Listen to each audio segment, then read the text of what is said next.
I consider myself a storyteller more than a store owner.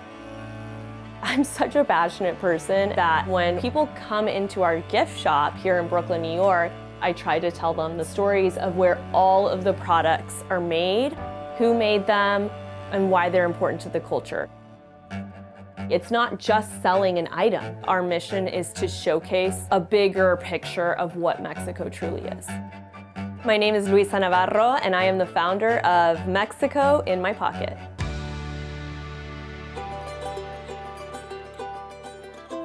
When I was a very little girl, I grew up in Dallas, Texas, in a very Mexican home, and I only spoke Spanish, so when I went to school, it was really hard for me to make friends, but I also noticed little kids would say things about Mexicans. And my grandparents and my mom were like, no, being Mexican is so cool, and here's why. But as I grew older, I realized that the representation of us in the media wasn't how I wanted us to be seen. So I started a blog to really get people to understand how amazing being Mexican is, and so that's how Mexico in My Pocket started.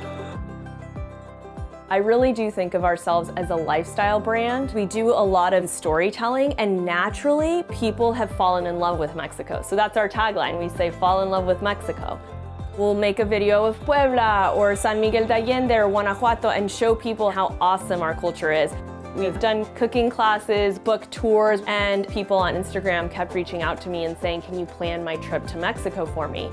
So we plan trips to all of the colonial towns that have that charm, where they're infused with the culture and indigenous practices, because really we want people to understand the beauty of our culture.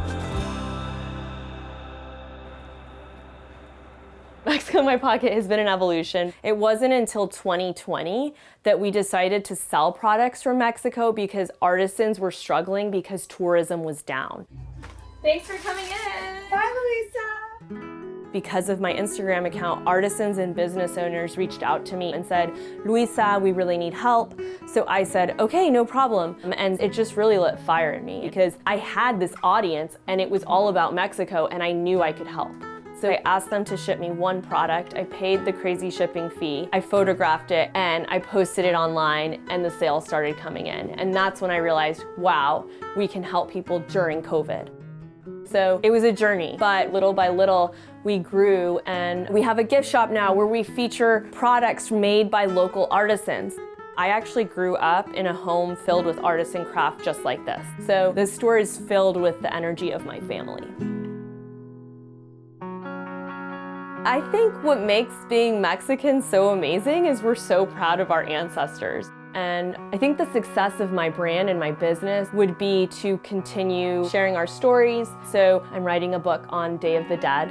It's the stories of our ancestors, of our legacy. It's huge for our culture because we can keep the stories alive of our loved ones once a year through this celebration. My dad tells me all the time, Luisa, you're very privileged that you speak both languages, that you're able to travel between both countries. And so I see myself using these opportunities to spread stories on our culture and also create content that could be useful to the future generations. So all of this is a privilege that I don't take lightly, and I thank my lucky stars every single day.